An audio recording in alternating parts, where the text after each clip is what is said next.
तिला एक मोठी बातमी आहे। कॉमेडियन कुणाल कामरानं एका गाण्याचं विडंबन करत एकनाथ शिंदे यांच्या बंडावरून निशाणा साधला होता। त्यामुळे आता विधिमंडळ सभागृहात याचे पडसाद उमटले। कुणाल कामरा आणि सुषमा अंधारे यांच्या विरुद्ध हक्कभंग प्रस्ताव दाखल करण्यात आलाय।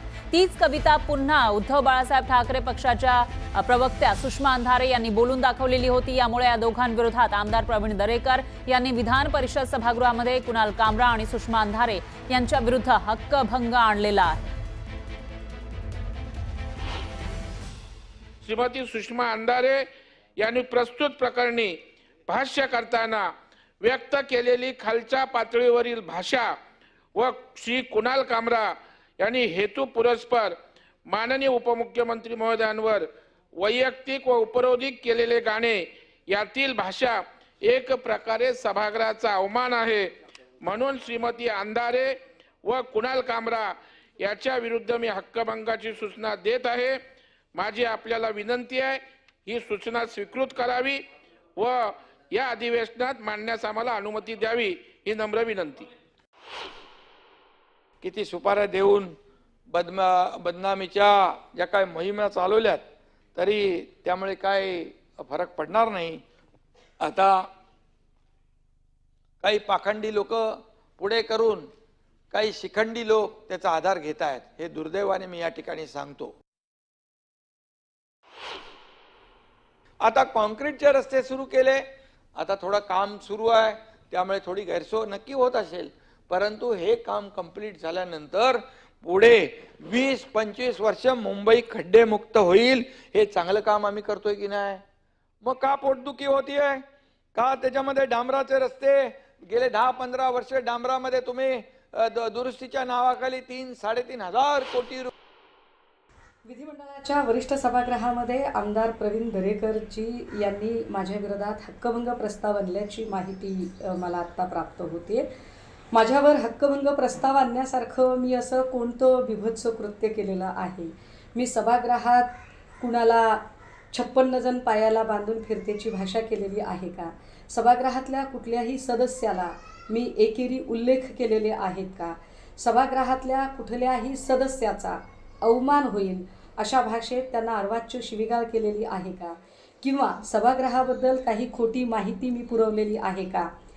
हे मला एकदा कळायला हवे। आणि जर की हक्कभंग अध्यक्ष महाराज आपण स्वीकारतो, त्या संदर्भातले निर्णय इतक्या उशिरा होतात की हक्कभंग हे आयुधच बोथट झालंय अध्यक्ष महाराज, आणि म्हणून हक्कभंग तर स्वीकारावाच। सर्व सभागृहाचे याबद्दल एकमत असणार आहे, पण अध्यक्ष महाराज या संदर्भातली शिक्षा देण्याचं काम नैसर्गिक वाजवी संधी देऊन हे सुद्धा ताबडतोब केलं पाहिजे। बरेच उद्योग आहेत ते आम्ही काढत नाही आहे, परंतु ते बाहेर आले तर हातातलं कोरं संविधान घेऊन कुठं पळणार? आता ते संविधान कोणी दाखवायला लागलं? ते काल कोणीतरी परवा दाखवले, छोटा डायरी,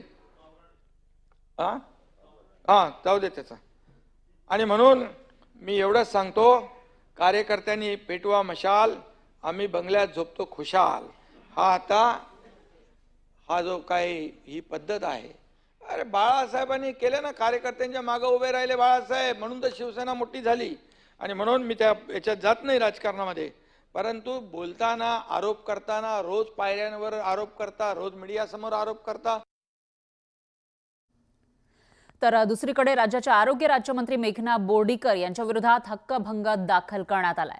काँग्रेसचे आमदार धीरज लिंगाडे यांनी बोर्डीकर यांच्या विरोधात हक्कभंग दाखल केला आहे। बुलढाण्यामध्ये लोकांना टक्कल पडण्यासंदर्भात विधान परिषदेत खोटी माहिती दिल्याप्रकरणी हा हक्कभंग दाखल करण्यात आलाय।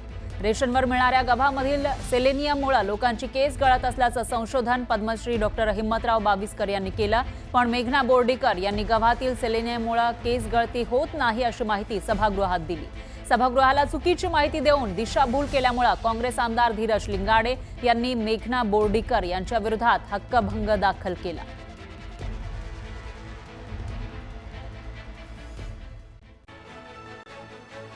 आमदार भास्कर जाधवांनी विधानसभेत एका वृत्तपत्राचा हवाला देत गंभीर आरोप केला। लक्षवेधी लावण्यासाठी किती पैसे पाहिजेत असं सत्ताधारी आमदार विचारतात। पैसे घ्या मात्र माझी लक्षवेधी लावा असं आमदार म्हणत असल्याचा दावा भास्कर जाधवांनी केला.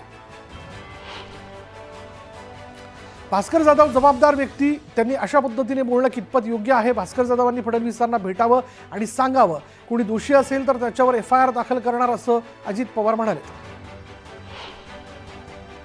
विरोधी पक्षनेते पदाबाबत मुख्यमंत्री देवेंद्र फडणवीस यांनी सूचक विधान केलं. बाजूच्या खुर्चीचा निर्णय ज्या दिवशी अध्यक्ष घेतील तो आम्हाला मान्य असेल, तोपर्यंत बाजूची खुर्ची काही काळ रिकामी राहू द्या, असं फडणवीस म्हणाले. त्यामुळे या अधिवेशनात विरोधी पक्षनेत्याची निवड नाहीच का, अशी चर्चा सुरू झाली. वाघ्या कुत्र्याची समाधी हटवण्याच्या मागणीवर संभाजीराजे छत्रपती ठाम आहेत. वाघ्या कुत्र्याची संरक्षित स्मारकात नोंद नाही. अनेक शिवभक्तांकडून आधीही हा मुद्दा उपस्थित करण्यात आला, असं संभाजीराजे म्हणाले. संभाजीराजेंकडून जीर्णोद्धाराचे फोटोही सादर करण्यात आले. वाघ्या कुत्र्याच्या समाधीवरनं गोपीचंद पडळकरांनी प्रतिक्रिया दिली. कुणीतरी सांगतं म्हणून कारवाई नको, वाद उकरून काढणं योग्य नाही, समिती स्थापन करून संशोधन करा, अशी मागणी पडळकरांनी केली आहे. वाघ्या कुत्र्याची समाधी हा राज्यासमोरचा मुद्दा नाही, इतिहास तज्ज्ञांनी यावर मत मांडावं, त्यानंतर सरकार मार्ग काढेल, अशी प्रतिक्रिया अमोल मिटकरींनी दिली.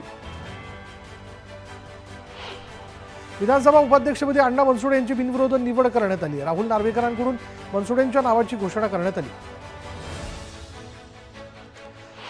संतोष देशमुख हत्या प्रकरणातील आजची मकोका कोर्टातली सुनावणी संपली. कट रचून संतोष देशमुखांची हत्या केल्याचं निकम यांनी म्हटलेलं आहे आणि या प्रकरणी पुढील सुनावणी 10 एप्रिलला होणार आहे. संतोष देशमुख हत्या प्रकरणातील तपास अधिकारी पोलीस उप अधीक्षक अनिल गुजर यांनी सरकारी वकील उज्ज्वल निकम यांची भेट घेतली आणि या तपासासंदर्भात दोघांमध्ये काही काळ चर्चा देखील झाली आहे. गुढीपाडव्याला पंतप्रधान नरेंद्र मोदी नागपुरात येणार आहेत. पंतप्रधानांच्या नियोजित दौऱ्याच्या अनुषंगाने नागपूर पोलीस आयुक्त डॉक्टर रवींद्र कुमार सिंगल, मनपा आयुक्त तथा प्रशासक डॉक्टर अभिजित चौधरी यांनी दौऱ्यातील संपूर्ण मार्गाची पाहणी केली. विधान परिषदेत एकनाथ खडसे पुन्हा एकदा मंत्र्यांवर संतापले. सभागृहात फक्त 2 सदस्यांची उपस्थिती असल्यानं खडसेंनी संताप व्यक्त केला. अंतिम आठवडा प्रस्तावाला सर्वोच्च स्थान असूनही सदस्य संख्या नसल्यानं खडसे आक्रमक झालेत. विधानभवन परिसरात तरुणांनी झाडावर चढून आंदोलन केलं. काही काळानंतर पोलिसांनी तरुणाला खाली उतरवलं. पुण्यात शिवसेना उभाटाने बॅनरबाजी केली आहे. ठाणे रिक्षा, चष्मा, दाढी, गुवाहाटी आणि गद्दार या शब्दांना महाराष्ट्रात बंदी आहे का, असा सवाल उपस्थित करत शिवसेनेला डिवचण्यात आलं. राष्ट्रवादी शरद पवार पक्षाचे नेते संजय कोकाटे शरद पवार गटाला रामराम त्यांनी ठोकलेला आहे आणि ते आज शिवसेनेत प्रवेश करणार आहेत. त्यामुळे माढ्यात शरद पवार गटाला मोठा धक्का बसला. पुण्यात उद्धव ठाकरेंना पुन्हा मोठा धक्का बसलाय. कसबा विधानसभा मतदारसंघातील महिला आघाडी तसंच पुण्यातील अनेक शाखा प्रमुख आणि शिवसैनिक शिवसेनेत प्रवेश करणार आहेत. मंत्री भरत गोगावले यांच्या मतदारसंघात लवकरच जनता दरबाराचं आयोजन करण्यात येणार आहे आणि अशी घोषणा त्यांनी शिवसेनेच्या कार्यकर्ता मेळाव्यातून केली. तर 10 दिवसांनी प्रत्येक तालुक्यात जनता दरबाराचं आयोजन करण्यात येणार आहे. प्रशांत गोरटकरला ठेवण्यात येणाऱ्या कोठडीबाहेरील CCTV देण्याची मागणी जी ती इंद्रजित सावंत यांनी पोलिसांकडे केली. कोर्टाच्या कामासाठी फुटेज देण्याची मागणी जी ती सावंत यांनी केली. पुण्याच्या केशवनगरमध्ये 3 दुकानांना भीषण आग लागली. या आगीत दुकानांमधील साहित्य जळून खाक झालं. दरम्यान अग्निशमन दलाने आगीवर नियंत्रण मिळवलं. कल्याण शिर्डी रोडवर सकाळपासूनच वाहतूक कोंडी झाली. याचा फटका नागरिकांसह विद्यार्थ्यांना बसलाय. विद्यार्थ्यांना रस्ता पार करण्यासाठी 2 तास लागल्यानं दुपारी शाळेत येणाऱ्या मुलांना चक्क सुट्टी द्यावी लागली. परीक्षेच्या तोंडावर शाळा बुडत असल्यानं पालकांनी नाराजी व्यक्त केली. शिमगोत्सवासाठी सुरू केलेला कशेडी बोगदा पुन्हा अंधारात गेला. 80 लाख रुपयांची अनामत रक्कम न भरल्यानं बोगद्यात अंधार आहे. दरम्यान अपघात होण्याची दाट शक्यता असल्यानं तातडीने वीज पुरवठा सुरू करण्याची मागणी केली जाते. दौंडमध्ये सापडलेली अर्भकं ही भंगाळे रुग्णालयातील असल्याचं समोर आलंय. रुग्णालयातील कचरा भंगारवाल्याला नेण्यासाठी सांगितल्यानं नजर चुकीनं त्यानं त्या बरण्या नेल्या, असं स्पष्टीकरण रुग्णालयातील डॉक्टरांनी दिलं. पुण्याच्या भवानी पेठ क्षेत्रीय कार्यालयाचे उपअभियंता रजेवर असल्यामुळे नागरिकांची कामं आणि ठेकेदारांची बिलं रखडली आहेत. त्यामुळे उपअभियंता हरवलेत. त्यांना शोधून देणाऱ्यास 500 रुपये बक्षीस देऊ असं पत्रक जे ते ठेकेदारांकडून देण्यात आलं.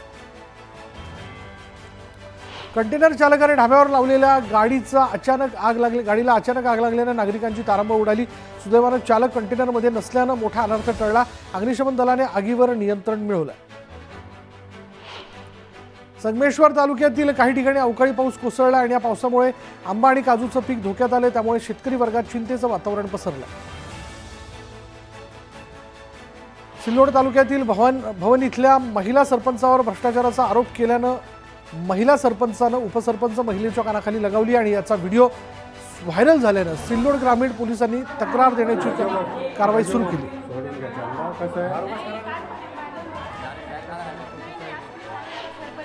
उन्हाळी सुट्ट्यांसाठी 738 बस सोडण्यात आलेले आहेत. एसटीच्या जळगाव विभागातील 11 आगारांचं नियोजन करण्यात आलेलं आहे. दररोज साधारण 2000 बस फेऱ्या धावण्याचं नियोजन एसटी विभागानं केलं आहे. सांगली जिल्ह्यात झालेल्या वादळी वाऱ्यासह अवकाळी पावसामुळे शेतीचं मोठ्या प्रमाणात नुकसान झालं. सर्वाधिक नुकसान हे द्राक्ष बागेचं झालंय. लाखोंचं नुकसान झाल्यानं शेतकरी हवालदिल झालाय. जायकवाडीतून पैठणसह गंगापूर शहराला पाणीपुरवठा करणाऱ्या पंप हाऊसला पाटबंधारे विभागानं थकीत पाणीपट्टी भरली नसल्यानं सील ठोकलं. तब्बल 3 कोटींची थकबाकी असल्यानं पैठणचा पाणीपुरवठा बंद करण्यात आला. जम्मू काश्मीरमध्ये झालेल्या चकमकीत संगमनेर तालुक्यातील मेंढवण गावातील जवान रामदास बडे यांना वीरमरण आलंय आणि त्यांच्यावर लष्करी इतमामात अंत्यसंस्कार करण्यात आले. हिंगोलीच्या सेनगाव तालुक्यातील तलाव कोरडं ठाक पडलेला आहे. उन्हाची तीव्रता वाढल्यानं पाणी अटतंय आणि त्यामुळे तलावात मृत माशांचा खच पडला.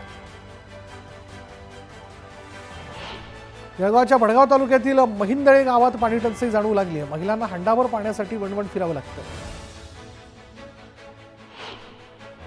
हिंगोली जिल्हा परिषदेच्या मुख्य कार्यकारी अधिकारीपदी IAS अधिकारी अंजली रमेश यांची नियुक्ती करण्यात आली आहे. हिंगोली इथल्या मुख्य कार्यकारी अधिकारी नेहा भोसले यांच्या बदलीने होणाऱ्या रिक्त जागी अंजली रमेश यांची नियुक्ती करण्यात आली आहे. छत्रपती संभाजीनगरमध्ये सोमवारी जलवाहिनीवरील वॉल्व फुटल्यानं शहरातील पाणीपुरवठा 2 दिवस बंद झाला होता आणि त्यामुळे नागरिकांना पाण्यासाठी वणवण फिरावं लागत होतं. नाथषष्ठीच्या कालावधीत पैठणमधील प्रसिद्ध असलेलं संत ज्ञानेश्वर उद्यान जे आहे त्या उद्यानात 6889 पर्यटकांनी भेट दिली. त्यातून पाटबंधारे विभागाला 2 लाखांचा महसूल मिळाला. पालघर जिल्हा परिषदेचा शिलकीचा अर्थसंकल्प सादर करण्यात आला. मुख्याधिकारी भानुदास पालवेंनी सादर केलेल्या अर्थसंकल्पात आरोग्य आणि पाणी पुरवठ्याबाबत अनेक समस्या असताना देखील बांधकाम विभागाला निधी देण्यात आल्यानं पालघरकरांनी नाराजी व्यक्त केली. नंदुरबार जिल्ह्यातील 322 ग्रामपंचायतींवर महिला राज असणार आहे. जिल्हाधिकारी मिताली सेठी यांच्या अध्यक्षतेखाली जिल्ह्यातील ग्रामपंचायतींमधील महिला सरपंचांच्या सोडती काढण्यात आल्या. नंदुरबारमधील नवापूर नगर परिषद अंतर्गत घनकचरा व्यवस्थापनासाठी कोट्यवधी रुपये खर्च केले जातात. मात्र ठेकेदाराकडून ओला आणि सुका कचरा गोळा करून त्याचं विलगीकरण न करता एकत्रितपणे कचरा डेपोत फेकला जातोय आणि त्यामुळे जिल्हाधिकाऱ्यांनी ठेकेदाराला काळ्या यादीत टाकावं अशी मागणी करण्यात येते. साताऱ्यातील सदर बाजार परिसरातील म्हाडा कॉलनीमध्ये भटक्या कुत्र्यांच्या टोळक्यानं चिमुकलीवर अचानक हल्ला केला. या हल्ल्यात मुलगी गंभीर जखमी झाली आहे. त्यामुळे संतप्त नागरिकांनी मुख्याधिकाऱ्यांना निवेदन देत भटक्या कुत्र्यांचा बंदोबस्त करण्याची मागणी केली. वादळी वाऱ्यासह झालेल्या मुसळधार पावसामुळे कराड पाटण तालुक्यात अनेक ठिकाणी शेतीचं मोठ्या प्रमाणात नुकसान झालं. गहू आणि ज्वारी पिकांचं नुकसान झाल्यानं शेतकरी आर्थिक संकटात सापडला. उपमुख्यमंत्री अजित पवारांनी सोलापूर शहराकडे विशेष लक्ष द्यावं अशी मागणी राष्ट्रवादी काँग्रेसच्या पदाधिकाऱ्यांनी अजित पवारांकडे केली. याबाबत त्यांनी अजित पवारांना निवेदन देखील दिलं. मार्च एंडसोबत गुढीपाडवा आणि रमजान ईदच्या पार्श्वभूमीवर लासलगाव मनमाडसह नाशिक जिल्ह्यातील बहुतांश बाजार समित्या 5 दिवस बंद राहणार आहेत. त्यामुळे 5 दिवसांनी बाजार समित्या सुरू होताच कांद्याची मोठ्या प्रमाणात आवक होऊन भाव कोसळण्याची भीती शेतकऱ्यांनी व्यक्त केली. रमजान ईद जवळ आल्यामुळे मुस्लिम बांधव ईद साजरी करण्यासाठी तयारी करू लागलेत. मालेगावमधील सर्व बाजारपेठा ईदसाठी सजल्यात. सर्वच वस्तूंच्या किमतीत 15 ते 20 टक्क्यांची वाढ झाल्यानं नागरिकांना महागाईचा सामना करावा लागतोय. ईद गुढीपाडव्यासह आगामी सर्व सणांमध्ये शांतता राखण्याबाबत आणि कायदा सुव्यवस्था कायम ठेवण्यासाठी मालेगावात पोलिसांची बैठक पार पडली. यावेळी कायदा हाती घेत गडबड करणाऱ्यांची गय करणार नाही असा थेट इशारा विशेष पोलीस महानिरीक्षकांनी दिला. धुळ्याच्या फागणे शिवारात लांडग्याच्या कळपाने हल्ला करत 16 शेळ्या फस्त केलेल्या आहेत. यामुळे शेतकऱ्यांचं मोठं नुकसान झालं. दरम्यान वन विभागाने लांडग्यांचा बंदोबस्त करावा अशी मागणी जी ती वन विभागाने केली.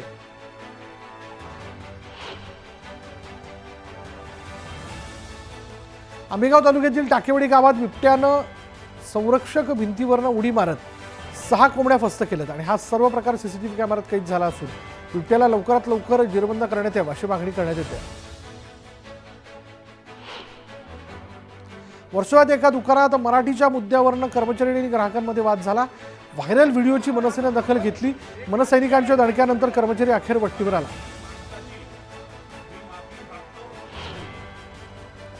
अमरावतीच्या नांदगाव खंडेश्वर तालुक्यात वनप्राण्यांच्या हैदोसामुळे शेतकरी हैराण झालेत. प्राण्यांनी पिकांचं नुकसान केलंय. आम्हाला नुकसान भरपाई द्या, अन्यथा आंदोलन करू असा इशारा शेतकऱ्यांनी दिला. संत ज्ञानेश्वर महाराजांच्या समाधी मंदिरात पापमोचनी एकादशीच्या निमित्तानं विविध रंगी आकर्षक फुलांची सजावट करण्यात आली. समाधी मंदिरात दर्शन घेण्यासाठी भाविकांनी गर्दी केली. भुसावळ शहरातील खडका रोडवरील असलेला नाला प्लास्टिक आणि इतर कचऱ्यानं तुडुंब भरलेला होता आणि हे सर्व घाण पाणी जे ते रस्त्यावर आणि नागरिकांच्या घरी आल्यानं नागरिकांनी संताप व्यक्त केला आणि त्यानंतर पालिकेतर्फे नाले सफाईला सुरुवात करण्यात आली. संगमनेर तालुक्यातील कवठे खुर्द गावात बिबट्याचा मुक्त संचार पाहायला मिळतो. शाळेच्या आवारात बिबट्या फिरताना दिसल्यानं दहशत वाढली आहे. बिबट्याला तात्काळ जेरबंद करावं अशी मागणी ग्रामस्थांनी केली. बीड पोलीस दलात एका PSIचं निलंबन करण्यात आलं. रणजित कासले असं या PSI रणजित कासले असं त्याचं नाव आहे. तपासाकरता परराज्यात गेले असता पैसे घेतानाचा त्याचा व्हिडिओ समोर आल्यानं त्यांनी लाच घेतल्याचा आरोप करण्यात आला. यंदा मालेगाव मनमाडसह नाशिक जिल्हा दुष्काळमुक्त झाल्याचा अहवाल जिल्हा प्रशासनाने शासनाकडे पाठवला. यंदा नाशिकमध्ये चांगला पाऊस झाल्यामुळे 2 वर्ष टंचाईच्या झळांनी होरपळणाऱ्या नागरिकांची यंदा दुष्काळातून सुटका होते. जळगावमधील दहिगावच्या ग्रामपंचायत कार्यालयात एका युवकाने सामानाची नासधूस केली. युवकाने कर्मचाऱ्यांवर हात उचलून धक्काबुक्की केली आणि या प्रकरणी यावल पोलिसात गुन्हा दाखल करण्यात आला.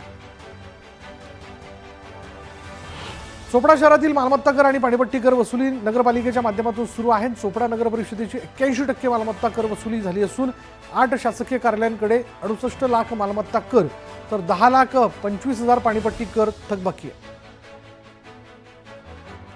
नाशिकच्या ओझरमध्ये एका अल्पवयीन मुलीवर अत्याचार करण्यात आल्याची धक्कादायक घटना घडली. पीडित मुलीवर सामूहिक अत्याचार झाल्याचा संशय पोलिसांकडून व्यक्त करण्यात आला. पोलिसांचे 4 पथकं जी आहेत ती आरोपीच्या मागावर आहेत. अकोल्याच्या खारपण पट्ट्यामधील बारूला विभागातील गावांना पाणी टंचाईची समस्या भेडसावते. त्यामुळे स्थानिकांनी पाण्याच्या टाकीवर चढत शोले स्टाईल आंदोलन केलं. पाणी पुरवठा योजना पुनरुज्जीवित करण्याचीही मागणी त्यांनी केली आहे. शहापूरमध्ये आंबेडकरी संघटनांकडून शांतता रॅली काढण्यात आली आणि रॅलीनंतर तहसीलदारांनी निवेदन देण्यात आलं. बुधगया इथल्या महाबोधी विहार बौद्ध धर्मियांच्या ताब्यात देण्याची मागणी निवेदनातून करण्यात आली.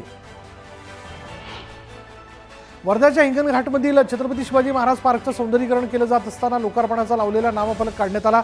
हा फलक पुन्हा लावण्यात यावा या मागणीसाठी उभाटा गटानं उपविभागीय कार्यालयात आंदोलन करत मागणीचं निवेदन दिलं. अकोल्याच्या वाडे गावात एका अनियंत्रित ट्रकने शाळेच्या व्हॅनला धडक दिली. धडकेनंतर ट्रक एका झाडाला आदळला. या घटनेत 10 विद्यार्थी जखमी झाले तर 3 विद्यार्थी गंभीर जखमी आहेत.